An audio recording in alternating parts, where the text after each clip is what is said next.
మరి ఈ సాయి భగీరథ్ అనే ఈ వ్యక్తి మీద పేట్ బషీరాబాద్ పోలీస్ స్టేషన్లో ఒక కేసు రిజిస్టర్ అయింది. సాయి భగీరథ్ ఇచ్చిన కంప్లైంట్లో కరీంనగర్ 2 టౌన్ పోలీస్ స్టేషన్లో 308, 351, 61 అనే బిఎన్ఎస్ సెక్షన్ల కింద, అంటే ఒకనాటి ఐపీఎస్ సెక్షన్లు, బిఎన్ఎస్ సెక్షన్ల కింద, అంటే ఒకనాటి ఐపీఎస్ సెక్షన్లు, ఈ బిఎన్ఎస్ సెక్షన్ల కింద కేసు రిజిస్టర్ అయింది. ఈ సాయి భగీరథ్ గారు ఏమంటారా అంటే, ఇందులో ఆయన ఆ మహిళ పేరు రాసిండ్రు, కానీ నేను చెప్పను. సో ఈ వ్యక్తి నాకు, అంటే ఈ మహిళ కూడా అనలేను, ఈ అమ్మాయి, ఎందుకంటే ఆమె మైనర్. మహిళ అనడం కూడా కరెక్ట్ కాదు. ఈ మైనర్ బాలిక నాకు ఒక కామన్ ఫ్రెండ్ ద్వారా టచ్లోకి వచ్చింది. ఇది ఎవరు అంటున్నారు? బండి సాయి భగీరథ్ కరీంనగర్ 2 టౌన్ పోలీసులు ఇచ్చిన కంప్లైంట్. నిన్న 5:30కు బుక్ అయింది ఇది. వీళ్ళు పేరెంట్స్ మేము చాలా గౌరవప్రదమైన వ్యక్తులము అని చెప్పి నా దగ్గరికి వచ్చిండ్రు. ఆ విధంగా మేమందరం కూడా ఫ్రెండ్స్ అందరం కూడా పరిచయం అయ్యాం. మేమందరం కూడా developed friend relationships with me and my group of friends. అంటే వాళ్ళ పేరెంట్స్, మా ఫ్రెండ్స్ అందరం కలిసి మంచిగానే దోస్తాన్లో బతికినాం. అయితే ఈ స్నేహం ముసుగున ఈ అమ్మాయి వాళ్ళు నన్ను కొన్ని ఫ్యామిలీ ఫంక్షన్స్కు, కొన్ని గ్రూప్ గ్యాదరింగ్స్కు, కొన్ని స్పిరిచువల్ లొకేషన్స్. ఎలాంటివి స్పిరిచువల్ లొకేషన్స్ అంటే విజయవాడ అమ్మవారి టెంపుల్, కనకదుర్గమ్మ టెంపుల్, అదేవిధంగా అరుణాచలం టెంపుల్, తిరుమల టెంపుల్ కూడా మేము మా ఫ్రెండ్స్ కొంతమందిని కలిసి ఈ అమ్మాయితో పోయినాం. కొన్ని రోజులు అయిన తర్వాత వీళ్ళ ప్రవర్తనలో మార్పు వచ్చింది. ఎవరి ప్రవర్తనలో? ఈ అమ్మాయి ప్రవర్తనలో మార్పు వచ్చింది. వీళ్ళ పేరెంట్స్ ఒకరోజు నన్ను కాల్ చేసిండ్రు. కాల్ చేసి నన్ను ఒకటేసారి బెదిరించడం మొదలుపెట్టిండ్రు. ఎవరిని? బండి సాయి భగీరథ్ను బెదిరించడం మొదలుపెట్టిందంట. ఏమని? బిడ్డ, నువ్వు మా అమ్మాయిని పెళ్లి చేసుకుంటావా, చేసుకోవా? నువ్వు చేసుకోకపోతే నీ మీద ఫాల్స్ కేసులు పెడతాం అని చెప్పి బెదిరించిందంట. బెదిరిస్తే ఇక రకరకాల నీ మీద హరాస్మెంట్ కేసులు పెడతాం, నువ్వు మా అమ్మాయిని సెక్సువల్గా ఎక్స్ప్లాయిట్ చేసినావని కేసులు పెడతాం అని చెప్పి నన్ను బెదిరించిండ్రు. ఇక బెదిరించే వరకు నేను గజ గజ గజ వణికిన. ఎవరు? బండి సాయి భగీరథ్ అని రాసిండు ఆయన. ఏమని?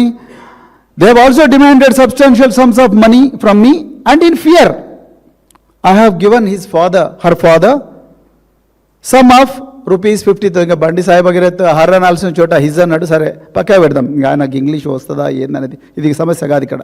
సో గజ గజ భయపడి భయాందోళనతోని నేను ఆ అమ్మాయి ఫాదర్కు 50,000 ఇచ్చిన. ఇక నన్ను వదిలే బాబు, 50,000 ఇచ్చినా కదా అని చెప్పి మన సాయి భగీరథ్ అన్నాడు. అని అంటే వాళ్ళ పేరెంట్స్ వినకుండా బిడ్డ నువ్వు 5 కోట్లు ఇస్తేనే నేను వదులుతాం అని చెప్పి మన ధమ్కి ఇచ్చిండ్రు. అదేవిధంగా ఈ అమ్మాయి వాళ్ళ అమ్మగారు, ఆమె ఇంక నేను సూసైడ్ చేసుకుంటా అని చెప్పి, నువ్వు నాకు 5 కోట్లు లేకపోతే నేను సూసైడ్ చేసుకుంటా అని చెప్పి బెదిరించింది. మరి ఇక వీళ్ళందరూ కూడా దీని వెనకేదో పెద్ద కాన్స్పిరసీ ఉన్నది, నన్ను భయపెట్టిస్తున్నారు. సో ఈ హరాస్మెంట్ నేను తట్టుకోలేకపోతున్నాను. ఎవరు? మన బండి సంజయ్ గారు, కేంద్ర హోంశాఖ సహాయ మంత్రి పుత్రరత్నమైన బండి చిరంజీవి బండి సాయి భగీరథ్ నిన్న కరీంనగర్ పోలీస్ స్టేషన్లో కంప్లైంట్ ఇచ్చిండు. ఈయన ఇంకో ముచ్చట కూడా చెప్పాడు. ఈ అమ్మాయి మా ఫ్రెండ్స్ ఇంకా కొంతమందిని కూడా ఇట్లనే ధమ్కి ఇచ్చింది. మరి వాళ్ళు నిర్మల్ పోలీస్ స్టేషన్లో 21 ఏప్రిల్ 2026 నాడు నిర్మల్ పోలీస్ స్టేషన్లో కూడా ఎఫ్ఐఆర్ అయింది.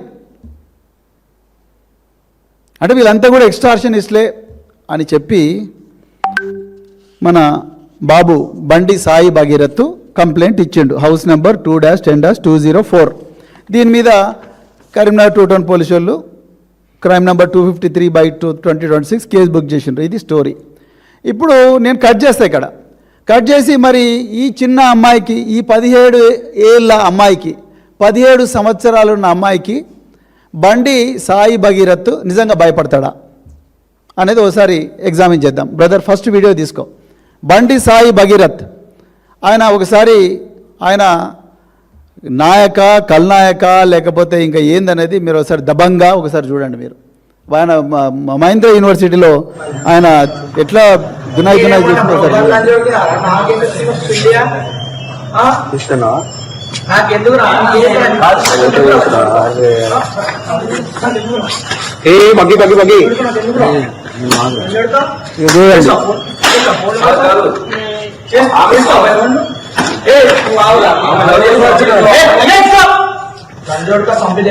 అర్థమవుతుందా మినిస్టర్ కి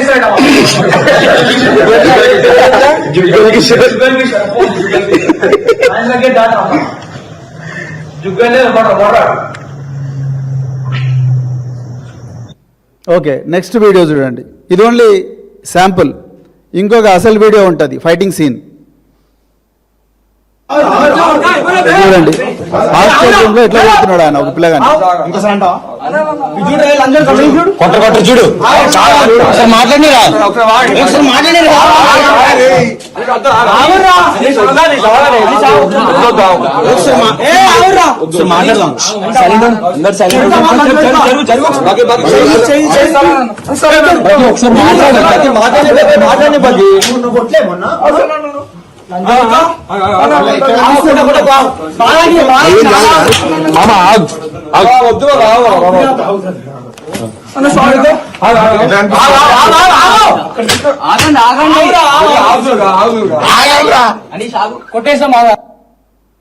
ఇది బండి సాయి భగీరథ్ యొక్క శాంపుల్ వీడియో.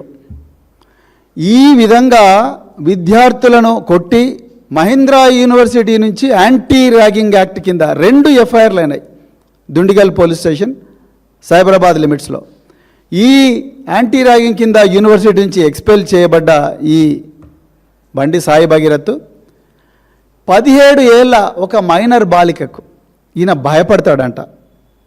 మరి చెవిలో ఎవరు పూలు పెడుతున్నారో మరి కమలనాథులు మీరే చెప్పాలి. ఇక వాళ్ళు సోషల్ మీడియాలో ఏ విధంగా ఈ అమ్మాయిని ఎట్లా డీఫేమ్ చేస్తున్నారో అది కూడా మీకు చెప్తా ఇప్పుడే. సో అది అయిపోయింది. నిజానికి జరిగింది ఏమిటి మాకుండే సమాచారం మేరకు, అది తప్పైతే సైబరాబాద్ పోలీస్ కమిషనర్ మేము చెప్తున్న తప్పని ఆయన చెప్పాలి. నిజానికి జరిగింది ఏమిటయ్యా అంటే ఈ బండి సాయి భగీరథ్ ఇతని వాలకం మీరు ఇంతకుముందే చూసిండ్రు. ఇక ఆయన ఫోటోలు ఇక చూడండి, ఆయన మన ఏమేమి విస్కీలు తాగుతున్నాడో మీరు చూడండి. కేంద్ర హోంశాఖ మంత్రి తనయుడైన బండి Sai Bhagirath, Chiranjeevi Bandi Sai Bhagirath Dewar's, Budweiser, Red Bull, vodka, White Label 90 ml కాదు ఇది వైట్ లేబుల్, ఇంకా రకరకాల మద్యాలు తాగుతూ ఫోటో, ఇంకా ఘోరమైన ఫోటోలు ఉన్నాయి. అవి నేను చూపించదలుచుకోలేదు, అది అవసరం లేదు, ఇప్పుడు అవసరం లేదు. ఇక్కడ ఒక వ్యక్తి పర్సనాలిటీని దెబ్బతీసే కార్యక్రమం కానీ అలాంటి వ్యక్తిత్వం అది కాదు. ఇంకా మిగతా ఫోటోలు బాగాలేవు, వద్దు, అవసరం లేదు. సో ఇలాంటి పరిస్థితి మరి ఉన్న ఈ బాలుడు కాదు, ఈ యువకుడు జరిగింది ఏందా అంటే ఒక కామన్ ఫ్రెండ్ ద్వారా ఈ చిన్న అమ్మాయి పరిచయం అయింది. వీళ్ళు అనుకుంటున్నట్టుగా వీళ్ళ మీద నిందేస్తున్నట్టుగా 50,000 రూపాయలు ఎక్స్టార్షన్ చేసి బతికే కుటుంబం వీళ్ళది కాదు. వీళ్ళమ్మ ఈ అమ్మాయి వాళ్ళమ్మ నిన్న పేట్ బషీరాబాద్ పోలీస్ స్టేషన్కు ఫార్చునర్ కారులో వచ్చింది. వీళ్ళ తండ్రికి కూడా ఒక బెంచ్ కారు ఉన్నది. వీళ్ళందరూ కూడా ఈ అమ్మాయి కుటుంబం కూడా పేద కుటుంబం కాదు, బాగా డబ్బున్న కుటుంబం నుంచి వచ్చింది. తల్లికో కారు ఉంది, తండ్రికో కారు ఉంది. వీళ్ళ అమ్మ నిన్న పేట్ బషీరాబాద్ పోలీస్ స్టేషన్కు ఫార్చునర్ కారులో వచ్చింది. ఫార్చునర్ కారులో వచ్చిన తల్లి తన బిడ్డకు న్యాయం కావాలని పేట్ బషీరాబాద్ పోలీస్ స్టేషన్కు వస్తే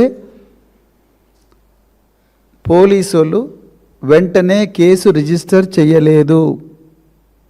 తెలంగాణ ప్రజలారా గమనించండి, కేసీఆర్ గారి టైంలో ఈ విధంగా లేదు. కేసు వచ్చిందంటే ముందు బుక్ చేయాలి, దాని తర్వాత ఏమైనా మాట్లాడాలి. ఆమె వస్తే ముందు ఒక ఎస్ఐ మాట్లాడతాడు, ఆ ఎస్ఐ పేరు నేను చెప్పాను. ఎస్ఐ మాట్లాడతాడు, దీనిలో పెద్ద పెద్దోళ్ళు ఉన్నారు కదా, కేసు కంప్లైంట్ చేంజ్ చేయండి. సిఐ మాట్లాడతాడు, కేసు బుక్ కాదు. నిన్న సాయంత్రం దాదాపు 8 గంటలు తల్లి బిడ్డ కోసం, బిడ్డకు న్యాయం కోసం పోలీస్ స్టేషన్ దగ్గర తిరుగుతుంది. రాత్రి ఎప్పుడో ఆ కేసు ఎఫ్ఐఆర్, ఇంకా దానికి ఎఫ్ఐఆర్ బయటికి రాలే, పోక్సో కేసు కాబట్టి ఆ అమ్మాయి ఐడెంటిటీ ప్రొటెక్ట్ చేయడం కోసం పోలీసులు ఎఫ్ఐఆర్ రిలీజ్ చేస్తారేమో, రిలీజ్ చేయడం లేదేమో. కానీ గౌరవ సిపి సైబరాబాద్ గారు, మీరు ఎన్నో మంచి మంచి కార్యక్రమాలు చేస్తూ ఫోటోలు తీస్తున్నారు, అదేవిధంగా ట్విట్టర్లో పోస్ట్ చేస్తున్నారు. దీని మీద కూడా ప్రెస్ మీట్ పెట్టండి కదా. బండి సంజయ్కి ఒక న్యాయమో, పేదోళ్ళకి ఇంకో న్యాయం ఉండదు కదా. బండి సంజయ్కి ఒక న్యాయమో, మా బోధన్ ఎక్స్ఎమ్మెల్యే షకీల్ బాయ్కి ఇంకొక న్యాయం ఉండదు కదా. ఆయన కొడుకు చేయని నేరానికి తీసుకొచ్చి పంజాగుట్ట పోలీస్ స్టేషన్లో పడి తొక్కిర్రు కదా. ఇప్పుడు ఆయన విపరీతంగా వేధిస్తున్నారు కదా. మరి షకీల్ విషయంలో ఒక న్యాయం, మీడియా లీకులు, మరి అలా బండి సంజయ్ విషయంకి వచ్చే వరకు ఇంకొక ఇదేంది? మరి వెంటనే ఆ అమ్మాయి స్టేట్మెంట్ రికార్డ్ చేయాలి కదా. వెంటనే ఆ అమ్మాయి స్టేట్మెంట్ రికార్డ్ చేయాలి కదా. ఎందుకు చేయడం లేదు? మెజిస్ట్రేట్ మీద రికార్డ్ చేయాలి కదా. ఎందుకంటే అవతలి వ్యక్తి కేంద్ర హోంశాఖ మంత్రి కొడుకు. The person is the alleged accused is none other than the son of union home minister mister Bandi Sanjay Kumar. Why haven't you recorded the statement of the victim with the help of a magistrate according to 183 BNSS? ఎందుకు మీరు 183 BNSS అంటే 164 CRPC ఇప్పుడు 183 BNSS అయింది? ఎందుకు ఆమె statement మీరు కెమెరాలో record చేయలేదు? సైబరాబాద్ పోలీసులు ఆన్సర్ చెప్పాలి. చేస్తే చేసినామని ప్రెస్ మీట్ పెట్టి చెప్పండి.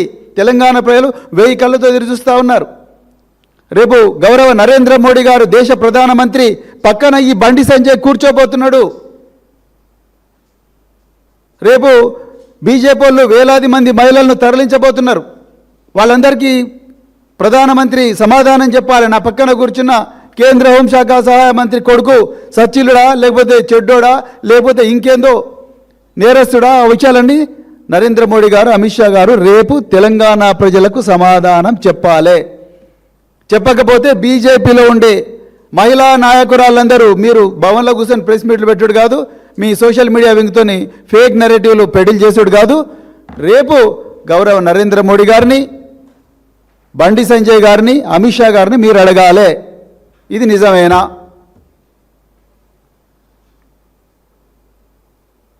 సో అతి కష్టం మీద 8 గంటలు వెయిట్ చేస్తే ఆమెకి ఎఫ్ఐఆర్ చేసిండ్రు. ఆ ఎఫ్ఐఆర్ ఇంతవరకు బయటికి రిలీజ్ చేయలే.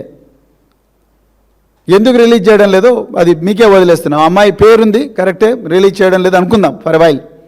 కానీ మీరు ప్రెస్ మీట్ అన్న పెట్టాలిగా, మీ ఇన్స్పెక్టర్ అన్న పెట్టాలి, ఏసీపీ అన్న పెట్టాలి, లేకపోతే మీ సిపి అన్న పెట్టాలి, లేకపోతే మీ పిఆర్ఓ అన్న పెట్టాలి. ఎవరు పెట్టలేదు. ఓకే, సో ఇక విషయానికి వస్తే, సో ఈ అమ్మాయి ఒక కామన్ ఫ్రెండ్ ద్వారా ఈ బండి సాయి భగీరథ్ కలిసింది. ఎంత ఘోరమయ్యా అంటే కేంద్ర హోంశాఖ సహాయ మంత్రి కొడుకు ఈ అమ్మాయితోని చాటింగులు, ఈ అమ్మాయితోని విపరీతంగా మానసికంగా వేధించడం, ఈ అమ్మాయి మీద 3 సార్లు అత్యాచార యత్నం చేసినట్టుగా మాకు వస్తున్న సమాచారం. ఒకసారి మొయినాబాద్ ఫామ్ హౌస్లో, ఇంకొకసారి హైదరాబాద్కు ఉత్తర దిశలో ఉండే ఒక కాలనీలో వాళ్ళ ఇంటి దగ్గర బేస్మెంట్ ఏరియాలో అత్యాచార యత్నం చేసినట్టుగా, అదేవిధంగా నానక్రామగూడలో కూడా అత్యాచార యత్నం చేసినట్టుగా మాకు సమాచారం వస్తున్నది. విశ్వసనీయమైన సమాచారం ఉన్నది. మాకుండే సమాచారం మేరకు ఈ అమ్మాయి తల్లి ఈ ఆధారాలన్నిటితోని నిన్న పేట్ బషీరాబాద్కు అమ్మాయి తల్లి ఇద్దరు పోయినరు. మరి పోలీసుల గుండె ఎందుకు కరగలేదో నాకైతే తెలియదు. 3 సార్లు మొయినాబాద్ ఫామ్ హౌస్లో అయితే డిసెంబర్ 31 నాడు రాత్రి, అంటే ఆ సంవత్సరానికి అదే చివరి రోజు, న్యూ ఇయర్ డే సెలబ్రేషన్స్ జరుగుతూ ఉంటే రాత్రి వాళ్ళు తాగే డ్రింక్లో మత్తుమందు కలిపి ఆ అమ్మాయి మీద అత్యాచారం చేసిండ్రు అనేది కంప్లైంట్. ఒక కేంద్ర హోంశాఖ సహాయ మంత్రి కొడుకు మొయినాబాద్ ఫామ్ హౌస్లో ఒక మైనర్ బాలిక మీద అత్యాచారం చేస్తుంటే ఈ రాష్ట్రంలో ఉండే ఇంటెలిజెన్స్ యంత్రాంగం పోలీస్ యంత్రాంగం ఏం చేస్తున్నది? అంటే మొయినాబాద్లో ఫామ్ హౌస్ల మీద దాడి చేస్తారు కదా, ఈ మొయినాబాద్ ఫామ్ హౌస్ ఎందుకు మీకు తెలియలేదు? నేను ఇవాళ సైబరాబాద్ పోలీసులను, తెలంగాణ పోలీసులను అడుగుతా ఉన్నా. అంటే ఆయన కేంద్ర హోంశాఖ సహాయ మంత్రి అయినందుక, లేకపోతే బండి సంజయ్ గారికి, కిషన్ రెడ్డి గారికి, రేవంత్ రెడ్డి గారికి అవినాభావ సంబంధం ఉన్నందుక? మీరు ఈ విషయాలు తెలంగాణ ప్రజలకు చెప్పాలి. ఆ అమ్మాయిని పెళ్ళి మైనర్ అయిపోయిన తర్వాత మేజర్గా అయిన